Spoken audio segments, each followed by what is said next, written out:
Have you ever wondered what it'd feel like to run macOS's sleek interface on your trusty Windows PC, blending the best of both worlds without buying a Mac? It sounds like a tech wizard's dream, but it's totally doable, and way easier than you might think. Today, we're diving into the thrilling world of Hackintosh, where we'll transform your Windows machine into a dual-boot powerhouse. Forget slogging through cryptic forums or outdated guides. This is a streamlined, beginner-friendly path to get macOS running alongside Windows 11. But here's the kicker. With Apple's shift to Silicon, rumors are swirling that this might be one of the last chances to pull this off before macOS locks. Out non-Apple hardware for good. Ready to unlock this hidden potential? Let's jump in. First up, we need to make sure your PC is up for the challenge. Not every laptop or desktop can handle macOS, but you'd be shocked how many can. Intel CPUs from the 8th or 9th generation with UHD 620 or 630 graphics are golden, while 11th too. 14th gen Intel chips need an AMD GPU to play nice. NVIDIA's Optimus Tech is a no-go, as Apple dropped support years ago. For AMD fans, Ryzen 3000 or 5000 series with Vega graphics are a favorite in the Hackintosh community. But there's buzz online that newer macOS versions, like Tahoe, might throw compatibility curveballs. To check your entire hardware setup, we will use OpenCore Simplify from GitHub. It's like a hardware detective that scans your CPU, GPU, Wi-Fi card, and more, telling you if you can run up to macOS Sequoia or older versions like Monterey. Just download the zip, extract it, and run the .bat file. When you run the program for the first time, it will automatically check whether Python 3 is installed on your system. Since I didn't have Python 3 installed on my computer, I was prompted with a message asking if I wanted to proceed with the installation.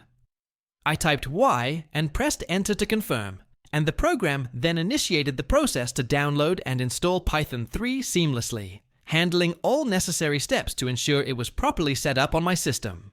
In the next step of the process, the program will automatically check for any available updates for OpenCore Simplify to ensure you have the latest version installed. It will prompt you to confirm whether you want to skip or proceed with downloading these updates. To allow it to fetch the latest updates available, type N and press Enter on your keyboard, initiating the download and installation of the updates. This time, since we have already updated the software, you should type Y and press Enter to skip the update. After completing the initial setup and update process, you will be presented with the main menu of OpenCore Simplify, which serves as the central interface for accessing the program's features. From this menu, type 1 and press Enter to initiate the Hardware Sniffer tool. This tool will scan your system to detect and verify whether all your hardware components are fully supported by OpenCore Simplify, providing a detailed report to ensure compatibility and optimal performance. Press the E key on your keyboard to begin generating a comprehensive report of your system's hardware components.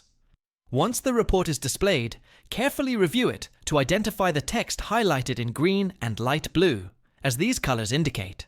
A positive result, signifying that the corresponding hardware components are typically fully supported by OpenCore Simplify, ensuring compatibility and reliable performance.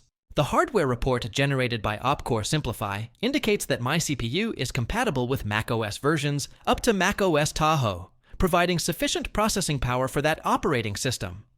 For the GPU, which plays a critical role in graphics performance, the integrated Intel HD Graphics 5500 can natively support macOS versions up to Monterey, ensuring smooth operation without additional modifications. However, if I wish to run a newer version like macOS Sequoia, which exceeds the native compatibility of my hardware, I will need to apply a patch using the OpenCore Legacy Patcher OCLP. This patching process involves modifying the system with custom configurations to enable support for macOS Sequoia, allowing your older hardware to run the latest operating system, though it may require additional setup and potential performance considerations. Most of my system's components are fully supported, as indicated by the light blue color in the report. This includes the sound card, network components such as the Ethernet and Wi-Fi card with Bluetooth functionality, and certain storage controllers, like the SD card reader, all of which are compatible with macOS. However, if your CPU is supported but your GPU is marked as unsupported, It typically means that macOS lacks the necessary drivers for your GPU.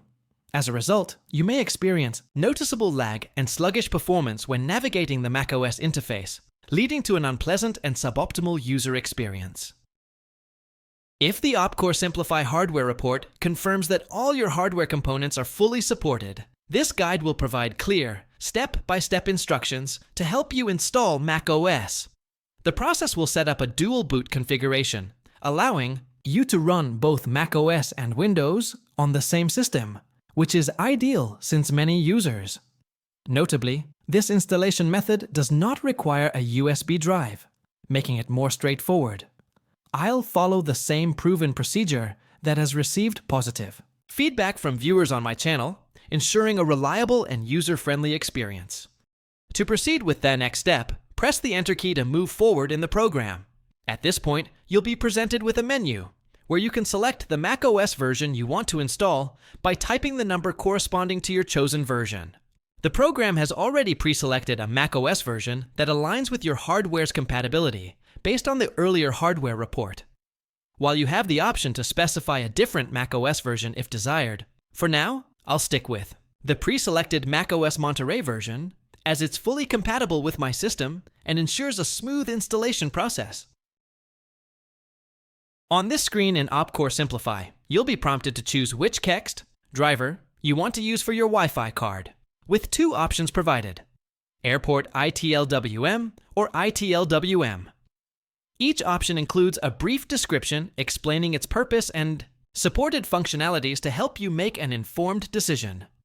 Since Airport ITLWM is already set as the default option and is compatible with my system, I will simply press the Enter key on my keyboard to proceed with this selection, ensuring seamless Wi-Fi functionality during the macOS installation process.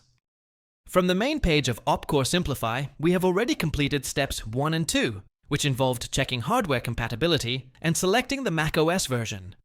Steps 3 through 5 are pre-configured by the program, so there's typically no need to adjust them, though you have the option to fine-tune these settings if desired. We will now move on to step 6, where we will build the OpenCore EFI, which serves as the bootloader and includes all the essential files required to successfully boot macOS on your system. For those unfamiliar, the EFI folder in the context of a hackintosh is a specialized directory that contains the OpenCore bootloader and its associated configuration files, drivers, and KEXTs. This folder is typically placed on the EFI partition of your boot drive and is responsible for initializing your hardware, loading the necessary drivers, and enabling your system to boot into macOS successfully. Essentially, the EFI folder acts as the bridge between your computer's hardware and the macOS operating system, ensuring compatibility and proper functionality. In this step, you don't need to tweak anything because the audio codec is automatically selected to match your machine's setup perfectly. Simply press Enter on your keyboard and voila! The generated EFI folder will pop up on your File Explorer. Next, we'll tackle USB port mapping, and trust me, you'll want to do this before booting into macOS. It's critical to map your USB ports to avoid hitting macOS 15 port limit, which can cause connectivity issues if not addressed. Head over to Google and search for USB Toolbox that will be redirected to GitHub. Locate the latest release on the right and download the Windows version. Locate and open the downloaded file. This will run into a new command prompt window. The first task is to modify the necessary settings to ensure compatibility with your system. To access the settings menu, type C and press Enter. Within this menu, one important option is to enable Use Native Classes, which helps macOS utilize your hardware's native capabilities for better performance and compatibility. To activate this, type N and press Enter. After enabling this setting, return to the main menu by typing B and pressing Enter. Next, to map out and detect the USB ports on your system. A critical step for ensuring proper functionality in macOS, type D and press Enter to initiate the port discovery process. This step will identify and configure your USB ports, ensuring they work correctly with macOS, which is essential for devices like keyboards, mice, and external drives in your Hackintosh setup. After completing the port discovery process, type B and press Enter to go back to the main menu of the command prompt interface. From the main menu, type S and press Enter to select the USB ports you want to include and begin building the USB map.txt. This step is crucial for creating a custom USB configuration that ensures your USB ports function correctly in macOS. Next, type K and press Enter to generate the USB maps.txt file. This process, you'll need to specify your system's model identifier, which tells macOS what type of Mac your Hackintosh is emulating. Refer to the OpenCore Simplify window for the recommended model identifier. In my case, it's MacBook Pro 12.1. Ensure you enter the correct identifier as shown in the OpenCore Simplify interface to avoid compatibility issues. Once the USB map.txt is built, it will be saved automatically to your Downloads folder. You can now close the terminal window of the USB toolbox, as this part of the process is complete. The next step involves editing the config.plist file, which is the main configuration file for the OpenCore bootloader. To do this, need a tool called Partitioning, a popular open source editor for plist files used in Hackintosh setups. Open your web browser and search for Partitioning GitHub to find its official GitHub page. Download the latest release as a zippy file and extract it to a convenient location on your computer, such as your desktop or Downloads folder. Inside the extracted Partitioning folder, locate the .bat file designed to launch the program on Windows. Double-click this file to run it. This will open a command prompt window, which you can minimize as it runs in the background. The Partitioning application itself will launch in a separate graphical window, providing a user-friendly interface for editing the config.plist file. On your Downloads folder, where you'll find the USB map.txt file that was generated in the earlier step. Right-click on this file and select Copy to add it to your clipboard. Open the OpenCore Simplify directory, which contains the EFI folder structure created earlier. Locate the txt folder by following this path. Results, then EFI, then OC, and finally texts. Inside the txt folder, right-click and select Paste to place the USB map.txt file there. After pasting the USB map.txt, go to the EFI folder, which is located under Results. Copy the path on the address bar above. This path will be used to locate the config.plist file in the next step. Now, open the Partitioning application, which you launched previously. In the Partitioning window, go to the File menu and select Open. Paste the copied path of the EFI folder into the File Explorer dialog box. Inside the OC folder, you'll find the config.plist file. Select it and click Open to load it into Partitioning for editing. The config.plist file is the main configuration file for the OpenCore bootloader, and editing it accurately is essential. To ensure your Hackintosh boots and runs correctly, go to the File menu at the top of the window and select OC Snapshot. This feature helps update your config.plist file by scanning the EFI folder for all relevant files and subfolders, such as texts, drivers, and other resources. A dialog box will appear prompting you to choose the root folder of your EFI structure. In this window, click the EFI above. Then, click Select Folder to confirm. Go to the File menu, then Save. You can close Partitioning and OpenCore Simplify. Our EFI folder creation is now complete. To proceed with the next step, you'll need to download specific applications that are essential for completing the macOS installation process. All of these apps are conveniently linked on my website at lidaman09.mystrikingly.com. On the website, you'll find a curated list of downloadable tools and resources tailored for Hackintosh setups. Locate the link for R-Drive Image, which is a key application used to create and restore disk images for installing macOS on your system. Clicking this link will redirect you to a MediaFire page. Look for the prominent blue Download button and click it to begin downloading the R-Drive image application to your computer. Download the following files as well: the registry file, which will sync the system clock of Windows and Mac OS. Next one is Disk Genius application. Manage disk-related tasks like creating a dedicated partition for your dual boot setup. And the last one is the Monterey Restore image that will be used using R-Drive Image. Go ahead and install both R-Drive Image and Disk Genius. The installation process is very straightforward. Don't run them yet. We will use them later on this tutorial. Now double-click the registry file to run it. Click Yes to add it into your registry. Partitioning your drive is where the real prep kicks in, and it's easier than it sounds. Fire up Disk Management. Go and click the Start button and type in partition. I have a single SSD drive here. With 120 gigabytes of storage, right-click your main drive, which is typically the drive C, and shrink it to carve out space. Aim for 50 gigabytes or more to give macOS room to breathe. The available storage on my computer is roughly 92 gigabytes. I will allocate 60 gigabytes of disk space. To get the megabyte value, simply multiply it by 1024, so that would be around 61,400. You will see unallocated disk space next to the drive C. You can close Disk Management now. Open the Disk Genius application on your desktop. In the left panel, ensure your main drive is selected and set to the GPT partition scheme. If it's set to MBR, convert it to GPT. Right-click the disk drive, select the option to convert to GPT from the menu and confirm.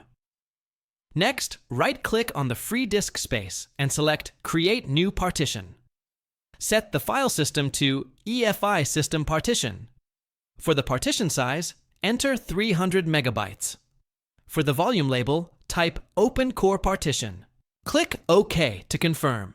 In the upper left corner, click Save All to apply the changes. Double-click the OpenCore partition in Disk Genius.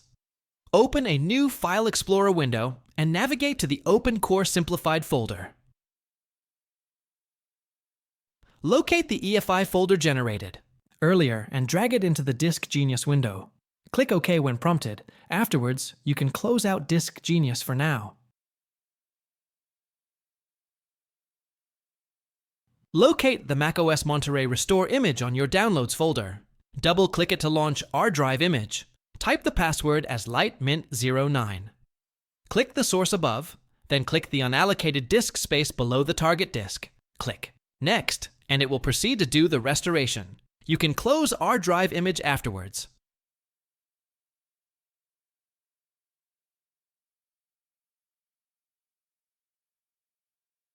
Now, launch the Disk Genius application once more. Under the Tools menu above, select the Set UEFI BIOS boot entry. Click the Add button. Remember the OpenCore partition we set up earlier? Find it in the drop-down menu at the top. Once selected, navigate inside the EFI folder, then go to the boot subfolder, and choose the file named bootxin64.efi. Rename this file to something simple, like OpenCore, for easy recognition. Next, click the Up button several times to move this entry to the top of the boot order, ensuring it loads first. Then, click Save Current Boot Entry to lock in your changes. Check the box labeled Enter UEFI BIOS Configuration and click OK. Finally, click the Restart Now button. This will reboot your computer and take you directly to the BIOS settings. To make your system fully compatible with a Hackintosh, you need to adjust specific settings in your computer's BIOS. Every motherboard has a unique BIOS interface, so the way you navigate it may vary. Some BIOS versions let you use a mouse, while others rely on keyboard controls like the arrow, keys, enter, and escape. Check your motherboard's manual for exact instructions on how to navigate its BIOS. I'll provide the key settings you should adjust, but if some aren't available on your system, skip them and only change what you can. For my setup, I disabled Secure Boot, which is often necessary for Hackintosh compatibility. After making changes, save them and exit the BIOS to reboot.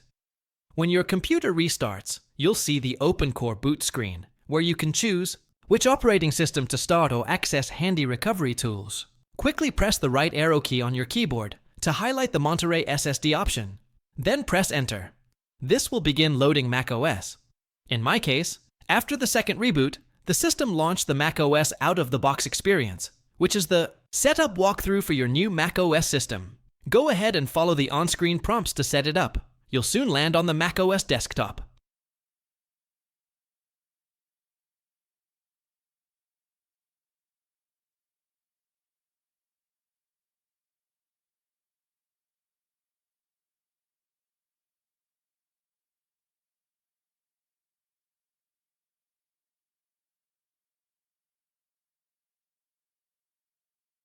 Once you're in macOS, there's one final task to complete using Disk Utility.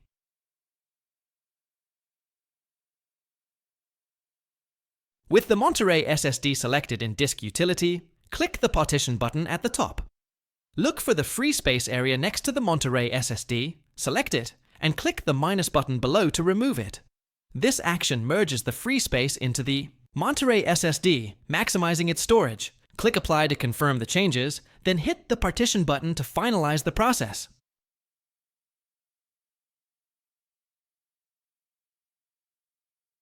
You can now close Disk Utility, as this step is complete. Great job! macOS Monterey is now running smoothly. Let's test booting back into Windows 11.